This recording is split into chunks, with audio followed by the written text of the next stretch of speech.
Bonsoir, Laurent Fournet, je suis le même empêcheur de tourner en rond que la semaine dernière.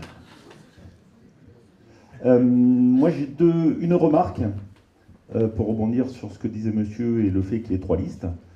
D'abord c'est la démocratie et la République, donc toutes les listes avaient le droit de se maintenir.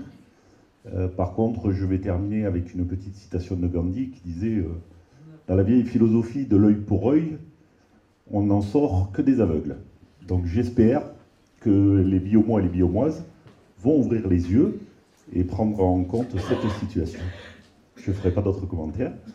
Ce qui m'intéresse, moi, c'est cette démocratie participative. On en parle beaucoup.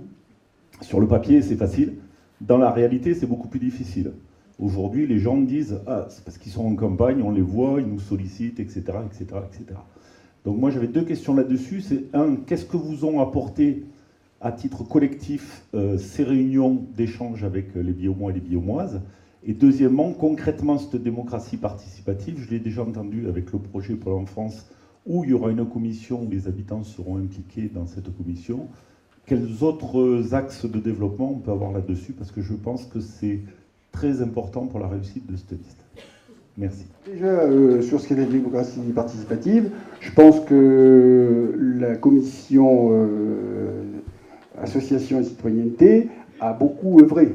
Et si vous êtes les uns et les autres dans des associations, qu'elles soient sportives ou culturelles, cette commission a fait un gros travail, a fait un travail d'explication, a fait un travail de relation, a fait un travail d'échange. Et je pense que les associations qui sont concernées, c'est-à-dire l'ensemble des associations ou à peu près, a participé à plusieurs réunions.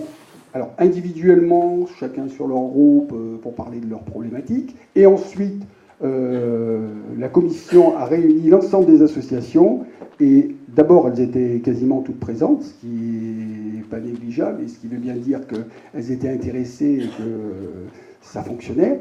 Et d'autre part, a priori, on n'a pas eu de conflit pendant ces 2 dernières années avec aucune des associations.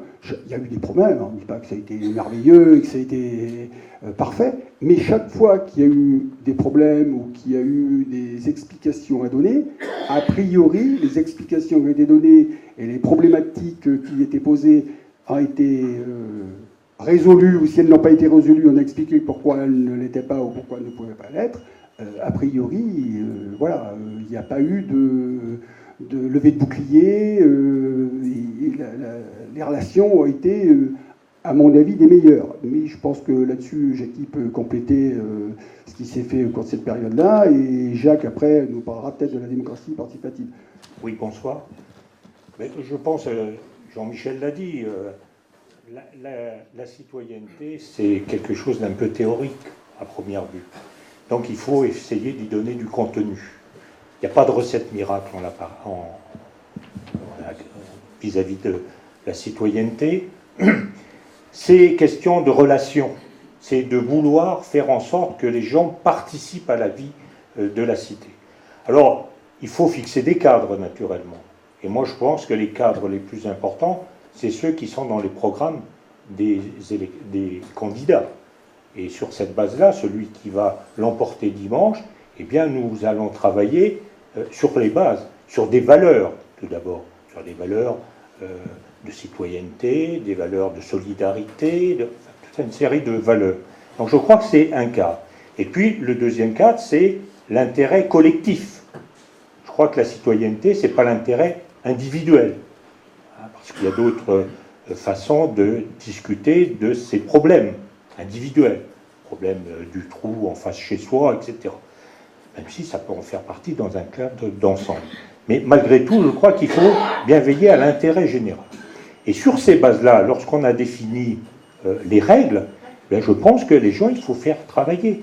Il faut faire en sorte que sur un projet comme celui de la petite enfance, toutes celles et tous ceux qui veulent travailler à ce projet puissent travailler. Et bien sur la base. On a parlé des associations, je veux parler de la culture. Je crois que c'est pareil. La culture, on a une vision, nous, de la culture, qui n'est pas la marchandisation, qui n'est pas la culture juste pour regarder, mais qui est une culture participative, où les gens peuvent donner leur avis. peuvent aller au-delà de leur avis, faire en sorte qu'il y ait aussi de la solidarité, faire en sorte qu'on combatte ce qu'on voit aujourd'hui en termes de racisme, etc., etc., qu'on fasse en sorte que les plus démunis participent à cette affaire. Donc voilà, moi je crois qu'il faut fixer un cadre, on travaille dans ce cadre et on fait en sorte que, au final, je dis bien au final, eh bien, les élus puissent adopter le projet qui a été réalisé. Parce que moi je pense sincèrement que si au final on n'adoptait pas, on n'avait pas les conditions plus exactement de finaliser le projet, je pense sincèrement qu'on serait à l'échec. Donc il faut faire en amont tout ce qui est possible pour faire en sorte qu'il y ait consensus entre les élus et la population. Donc ça, c'est quelque chose d'important. Sur des bases, je le dis et je le répète, qui sont définies à travers notre journal. Voilà. Donc moi, j'ai pas d'autre chose à dire. C'est pas ce qu'on a obligatoirement fait jusqu'à maintenant, même si on a fait des choses, notamment avec les associations, où on a eu des contacts réguliers, etc.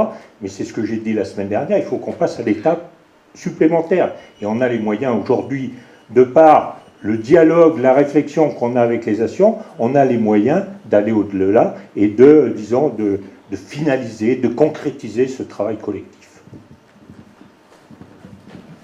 Oui, moi je voudrais rajouter quelque chose par rapport au cadre, puisqu'il a parlé du cadre. J'entendais il y a 2 jours, je crois, une philosophe qui était sur France Inter par hasard, et qui disait la démocratie, le problème c'est que c'est un mot qui est un peu usé. Et comme tous les mots usés, au bout d'un moment, ils ne suscitent plus la réflexion.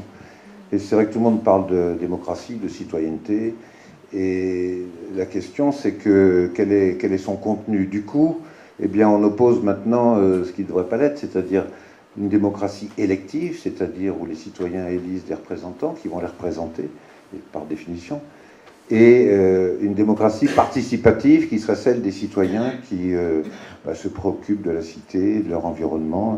Et c'est vrai que si on regarde l'ampleur du nombre d'organismes ou d'associations bénévoles qui fonctionnent dans un pays comme le nôtre, on se dit que c'est considérable par rapport à l'agitation politique au sens représentatif.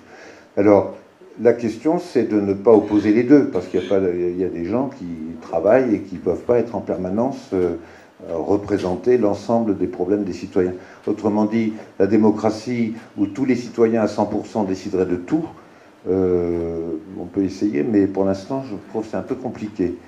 Ce qui veut dire que pour que la démocratie représentative soit aussi participative, ça veut dire en effet qu'il faut trouver des formules qui permettent aux citoyens de base de ne pas simplement voter une fois pour tous les 6 ans, en donnant blanc-seing à ceux qui ont été élus, et puis de revenir 6 ans plus tard parce qu'ils vont venir solliciter leur voix, bien entendu, pour être réélus. Et donc le cadre, c'est que, pour compléter ce que disait Jackie, il y a un problème de responsabilité. Ça rejoint exactement ce que vous disiez sur la participation. Il y a eu que 60% de participation au dernier tour. Il y a un problème de prise de responsabilité par les citoyens. Ça ne peut pas fonctionner si le citoyen ne se sent pas responsable. Après, la question, c'est qu'il ne peut pas exercer sa responsabilité tout le temps partout. Parce qu'il a des contraintes, il travaille, il y a des horaires, il y a des obligations familiales. Donc il faut trouver des systèmes dans lesquels il puisse intervenir, mais en s'adaptant à ses besoins. Deuxième principe de ce cadre, donc la responsabilité du citoyen. Le citoyen doit être responsable, c'est-à-dire que s'il s'engage pour être acteur, il faut qu'il accepte de le faire de façon responsable. Et le deuxième principe, c'est donc l'intérêt général dont tu as parlé, c'est-à-dire de venir par rapport à l'intérêt général de la commune de Billon, par exemple, et non pas venir une fois dans une réunion publique, parce que ce jour-là, on parle d'une chose qui va l'intéresser pour son intérêt immédiat. Prenez l'exemple l'autre jour, voilà, de la personne, on prend sur son champ 1,50 m parce qu'on élargit la voirie rurale. Alors dans ce cas-là, la vie citoyenne, ça consiste à venir gueuler parce qu'il a été lésé. Mais ce n'est pas forcément l'intérêt général. Donc s'il n'y a pas cet engagement vis-à-vis de l'intérêt général, ça ne peut pas fonctionner de toutes les façons. Et puis troisièmement, ça suppose la durée. C'est-à-dire s'il vient qu'une fois parce que justement on touche à son bout de champ ou sur autre chose, ça suppose qu'il s'engage quand même dans une certaine durée. C'est-à-dire que la responsabilité au nom de l'intérêt général, on ne peut pas résoudre les problèmes en une réunion, une fois, en ayant dit qu'on a trouvé définitivement la solution. Ça suppose de s'engager dans le temps. Alors, la question ensuite, comment on fait? À mon avis, pour ce qui nous concerne, dans tous les cas, c'est d'être très pragmatique. On ne va pas créer des comités, des machins dans tous les sens auxquels nous viendront ceux qui auront le temps de venir. Il s'agit de le prendre au fur et à mesure que les questions se posent, c'est-à-dire les projets, comme tu le disais tout à l'heure. Le premier élément, c'est l'information. Parce qu'on sait bien que c'est très compliqué, simplement que les citoyens, les habitants de Billon soient simplement au courant de ce qui se passe. Donc là, il y a un vrai travail, et je sais exprès que je n'emploie pas le terme communication. Information d'abord. Communication, c'est souvent utilisé en marketing comme terme, hein, d'ailleurs, au passage. Information, ça veut dire comment faire pour que les gens soient au courant, par exemple, de ce qu'a expliqué Nathalie tout à l'heure, concrètement, ou ce qu'on a dit sur le collège. C'est la base. Ensuite, deuxièmement, il y a les projets. Et là, sur les projets, tu l'as évoqué, c'est-à-dire que là, il faut trouver des formules simples et qui conviennent aux gens sur la façon de les associer au projet, c'est-à-dire d'avoir des groupes de travail extra-communaux qui puissent réfléchir sur un projet. Mais encore une fois, pour que ça marche, il faut que les principes dont j'ai parlé soient appliqués, c'est-à-dire que les gens viennent vraiment en se sentant responsables de l'aboutissement du projet, en s'engageant à s'intéresser à l'intérêt général et pas venir simplement parce qu'ils ont un intérêt particulier. Et puis de le faire quand même dans la durée et pas venir une fois et puis revenir après. Ça, ce sont les groupes, disons, de travail par projet qu'il faudra qu'on mette en place et donc je pense qu'on le fera concrètement sur les projets qui se présentent. Et puis troisième type d'association, je pense, des habitants, c'est plutôt des groupes thématiques, c'est-à-dire qu'on puisse réfléchir avec des gens que ça intéresse sur des grandes thématiques qui concernent Billon, mais sur lesquelles on n'a pas forcément de projet bien identifié. Alors on en a cité une tout à l'heure, c'est la propreté par exemple. Hein. Voilà, qu'est-ce qu'on peut faire, comment on pourrait gérer ça dans le temps? Là aussi, ça demande à la fois de la responsabilité, du temps et du souci de l'intérêt général. Ça peut être des grands sujets comme l'urbanisme de Billon, les questions de circulation, et j'en passe, hein, sans chercher d'autres exemples. Donc en fait, voilà, c'est d'essayer, soyons pragmatiques par rapport à ces grands mots, et appliquons-les à la fois sur les projets, et puis sur les sujets qui sont d'intérêt général et sur lesquels on n'a peut-être pas encore les solutions.